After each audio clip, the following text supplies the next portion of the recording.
You can bank it. The Wisconsin Badgers are going to smash the Purdue Boilermakers. Welcome back into another edition of Locked On Badgers. I am your host, Brian Smith, better known around these parts as the Florida Football Scout.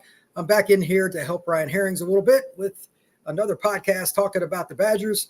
Going to break down the Purdue Boilermakers, and oh boy, there are a lot of bad things to talk about. That is a just pathetic football team. So this should be absolutely, unequivocally a beatdown in Camp Randall. They are awful.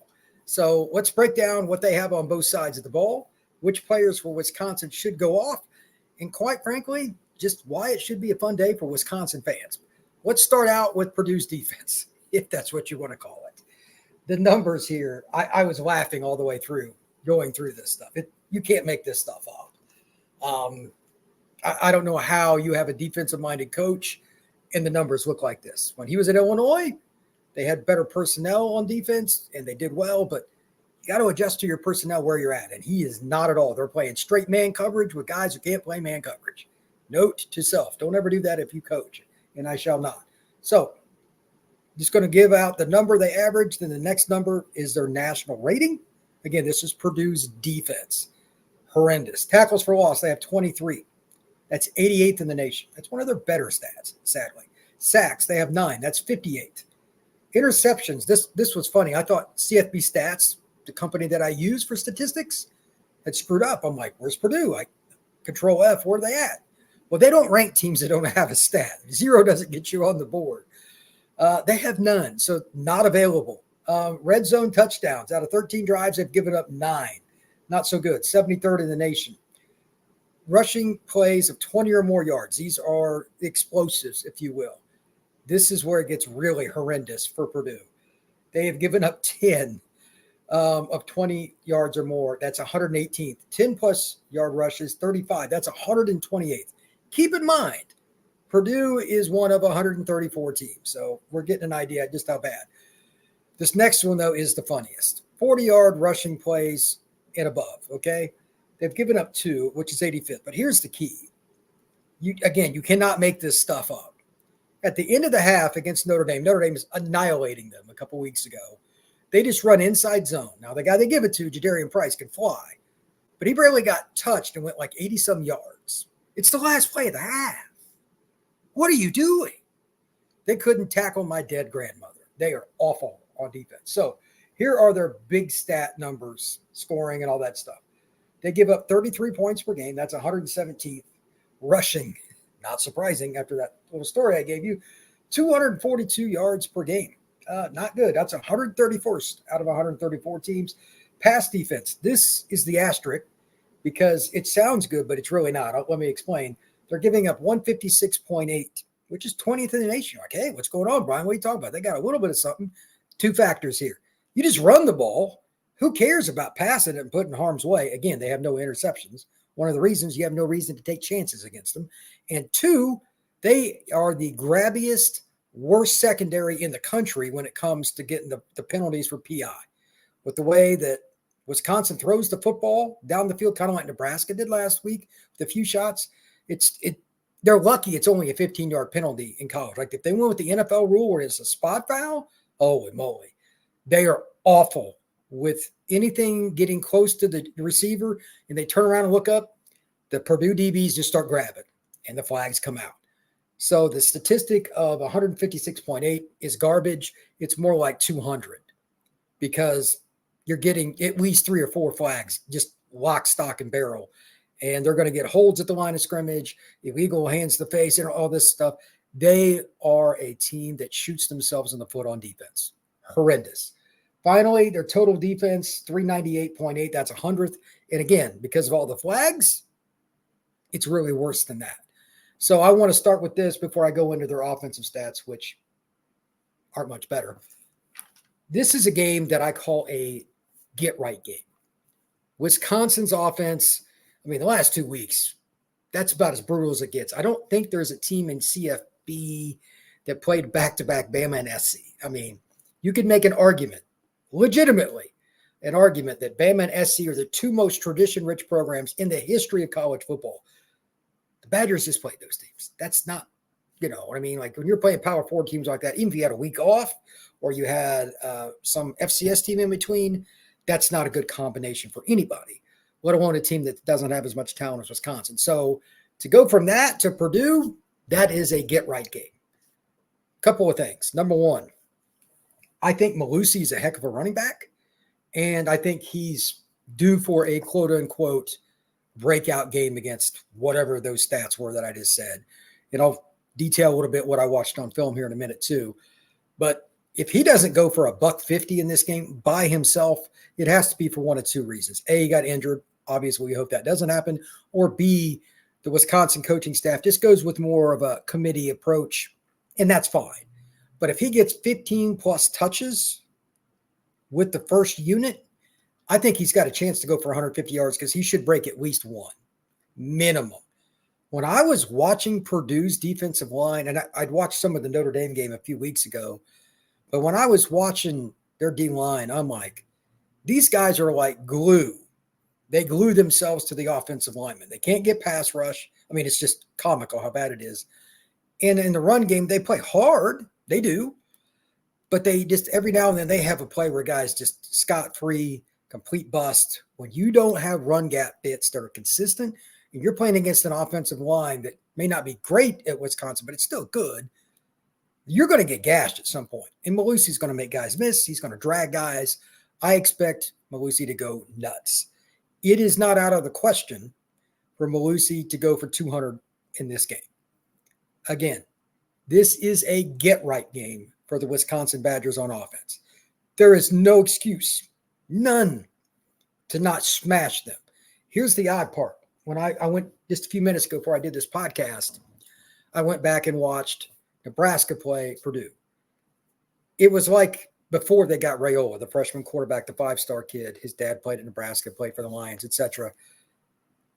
Their offense just found ways to shoot themselves in the foot. Nebraska moved down the field a couple of times. They had one field goal miss, 2 field goal blocks.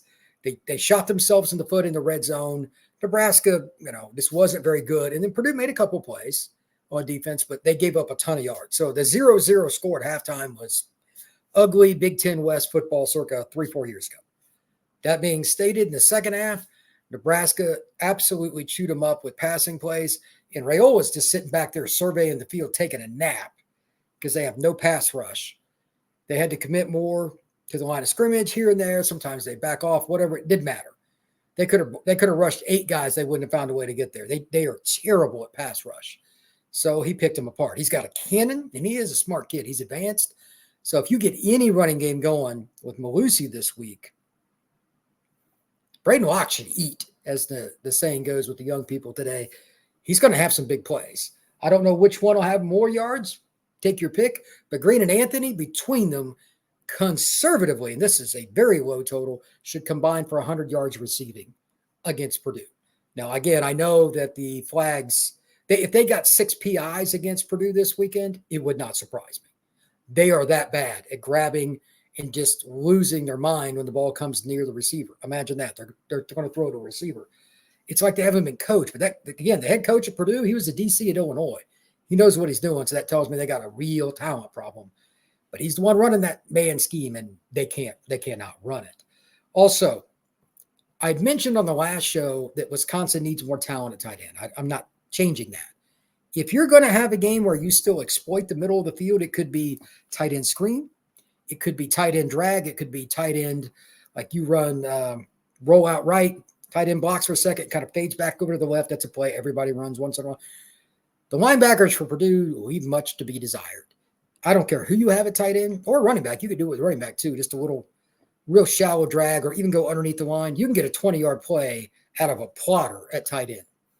Their linebackers do not fill the way they should in the run game. They're okay, but they especially, I don't think, have the athleticism to run with guys. If you get any matchups on a crossing route where there's a pick, let's call it what it is. Like offenses call it rub, but it's a pick. If a linebacker gets on somebody, Anthony and Green, those guys can run. One of them could pop a big one. If it's tight end, it's at least should be a 15, 20-yard play. This is a game where the middle of the field for Nebraska was just eaten all day. And it should be the same way this week for Wisconsin. They threw the ball in the middle of the field constantly against Purdue. They're awful in coverage in the middle of the field. Linebackers just don't make any plays. Why can't Braden Locke do that? There's no excuse for him not to. To be honest, I think that it's pretty easy to do. That they could have 100 passing yards just in between the hashes this week for the Badgers. That's how bad it is. When we come back, we're going to switch to the other side of the ball, talk about how Wisconsin's defense can have an opportunity to have a pretty darn good game against Purdue's offense too, because they like to shoot themselves in the foot on that side of the ball as well. That is next here on Locked On Badgers.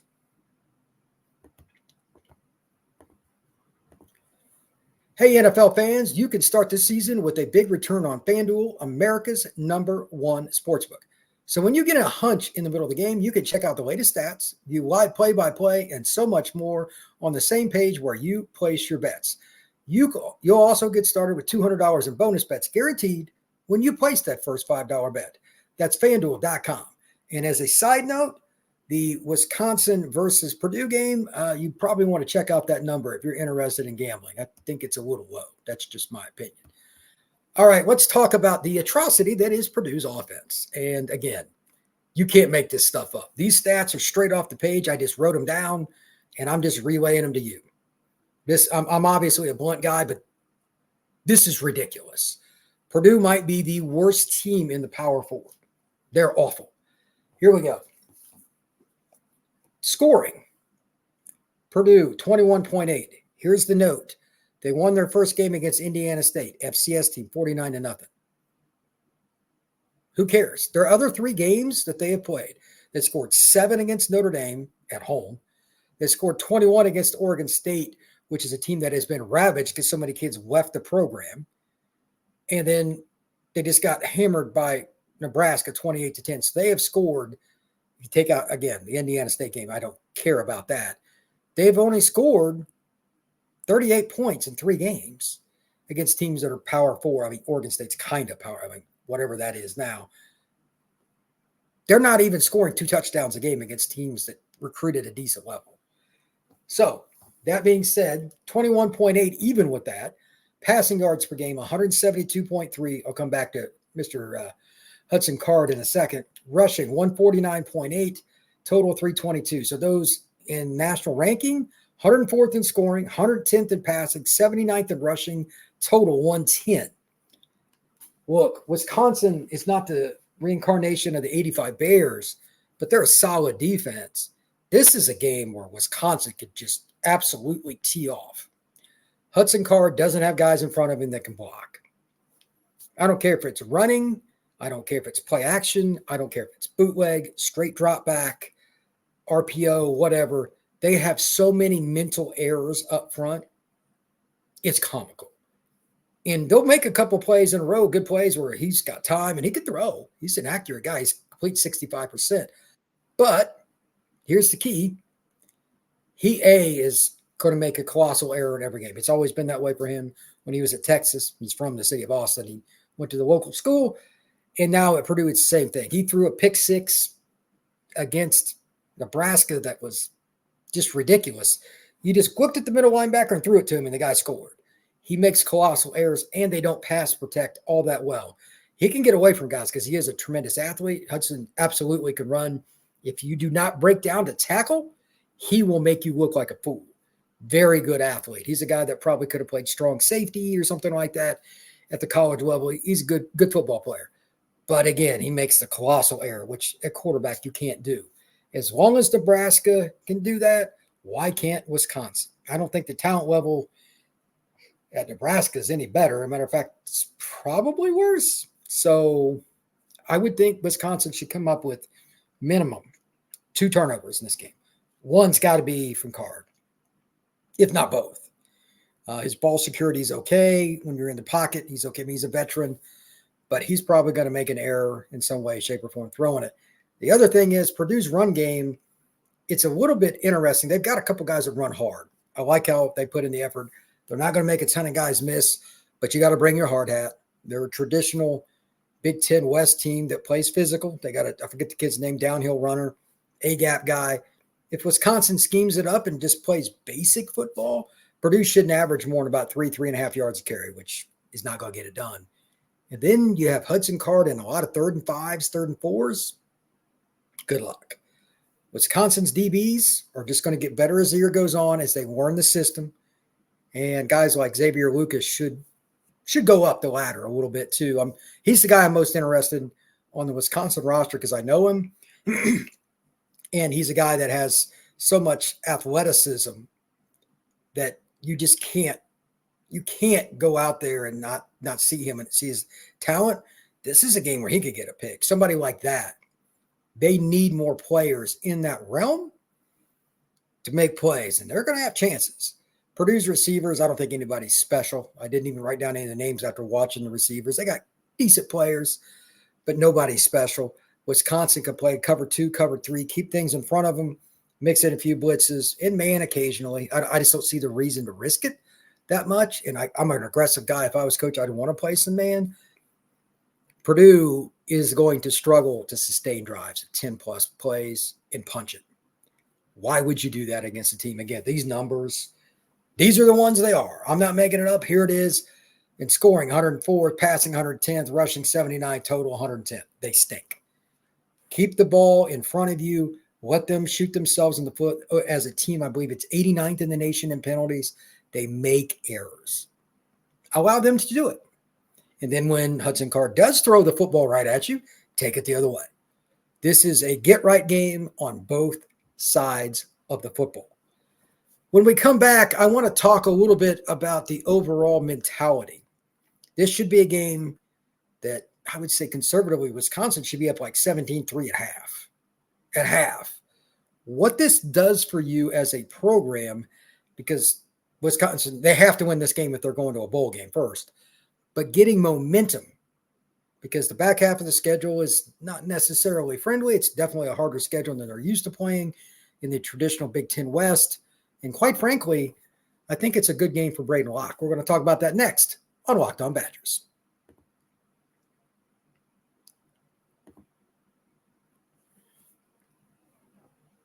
Can Wisconsin gain a lot of momentum? Can they gain a lot of, shall we say, bravado from this game against Purdue? I say yes. Number one, Purdue's just bad. You watch the film, it stands out. The numbers that I've been shooting out here on this podcast also tell the tale. They're terrible. You have to smack this team down. Jump around should be a blast because going into the fourth quarter, this should be 24-6 or something like that. 31-6. It should be a devastating loss for Purdue. They're not good at anything except for blocking field goals. They blocked 2 against Nebraska. Woohoo. I don't think that Wisconsin's worried about field goals. They should be scoring touchdowns. Just call it what it is. Now, psychologically, you've gotten beaten by 2 teams that are superior to you. This is the opposite. You know what it's like to be on the other end of it? Now go deliver the blow as the Badgers. When you've got a team down, you must show no ability to give in, to lay off the pedal, put the foot to the floor, hammer it. Get the young guys in the fourth quarter, by all means, 5 to 8 minutes. If it's 35-3 or something like that, whatever. But Braden Locke needs as many reps as possible. Too bad, Purdue. And that means throwing the football, yes, in the fourth quarter, because this game is like a live practice with TV cameras. That's how I look at it. If you're going to beat teams down the stretch, and I'm not even going to mention names or compete with a few of them, you need this game to psychologically go well. And then the reps, again, you got a young quarterback who's not ready. You got guys like Mellusi, who's played a lot. Maybe he gets out. Maybe that total I talked about of 150 doesn't happen because they're destroying him at half and he barely plays the second half. But they should run for 200 yards as a team. And they should be able, again, they got speed at receiver. They're a little better there than I gave them credit for before the season. Green and Anthony can run. They have a chance to hit plays down the field and get those plays with the pass interference. And that sets up film for the games coming up. Teams got to respect you. Everything should be good for Wisconsin. When was the last time I did a podcast and I said something like that here on Locked On Badgers? I don't think I ever have. They don't normally have a definitive talent advantage over the teams they play, even in the Big Ten, because they struggle outside the numbers. Wisconsin's gotten better out there. I know their corner recruiting was definitely better with the 24 class. And again, the receivers are more physically gifted than I knew. And then you got like Darion Dupree's a really good running back. He might get 70 or 80 yards in this game too. This is a get-right game. Wisconsin should win going away. Do I have any fears? I have two. One of them is the same in every game that I ever talk about, and that's just dumb turnovers. A punt. If a guy's closing in on you, get the heck out of the way. If it goes down to the 3-yard line, so be it. You still have possession. I've seen that 2 or 3 times in the last week, just random games. The guy's up in your grill, get out of the way. Especially don't take it if you're not going to call fair catch. Saw a guy do that with a guy right in front of him and just got blitzkrieged. Idiot. Don't do that. Those kinds of plays. And then just dumb penalties that extend drives. Again, Purdue's not going to march the ball down the field 10-plus plays. Why? They will self-destruct. They stink. Allow them to self-destruct. The good news, I think the Badgers are 4th in the nation, fewest penalties. That's tremendous. You got to like that stat. That's a sign of a disciplined football team. Not so much in West Lafayette. There's no reason that the Badgers should not win on the scoreboard, total yards, rushing yards, passing yards, and penalty yards across the gamut, and then turnovers too. I think minimum 2 is what they should be able to create because they've got a sound defense. It's not unbelievable, but it's a sound defense. Why not? There's no reason to think they shouldn't have the ability to get at least 2 turnovers. Again, nothing against him. He seems like a good guy, but Hudson Card just finds a way to throw at the other team every game. He's that guy. He is who he is. He's a 5th-year senior. He's not very good because he'll make a quarterback coach look great for 3 plays, and then he'll look like he's the first guy out to practice just throwing with his buddy, but that buddy happens to play for the other team. He makes colossal mistakes. When you get it, you got a chance to flip the field, if not get a pick 6, which, again, Nebraska did last week, and that was their middle linebacker. Wasn't exactly the fastest guy. So in hindsight, looking over all the stats and everything else, I've got a personal final score of 38-6. I think this is going to be a slaughter. I don't think Purdue is real. Purdue may not win another game in the Big Ten. They're the worst team in the Big. They are awful. So if you do not destroy Purdue, and I'm not saying if they win 21-14 or something, I'm going to do my own Locked On Badgers podcast sometime after the game or on Sunday morning. They won't be very friendly. You think I'm not friendly now? Wait till you see what that one's like. This needs to be an annihilation. Nebraska shot themselves in the foot. They probably should have had 21 points. The first half had 0. Missed field goal, 2 blocked field goals, just played terrible in the red zone. Purdue's not very good on defense, again, being kind. And they still ended up winning that game by 18. So if Nebraska did that, again, I don't think they're as good as Wisconsin, just my opinion. Wisconsin should take it up another notch. They really should. Nebraska won by 18. I think Purdue's going to lose by 30 or more to Wisconsin, just my opinion. So once again, I appreciate you all stopping in. And for those of you who are curious, no, Ryan Herrings is not going anywhere. I'm just adding on more shows because I enjoy Big Ten football, and I watch a lot of football across the country, and I love to analyze it. I'll be back on this show quite a bit, working on something with recruiting and some of the rankings with D-line and some of the stats and how important that is, snap counts. That'll be coming up in the next couple of days as well. Hope all of you all are having a great day, and I will talk to you very soon.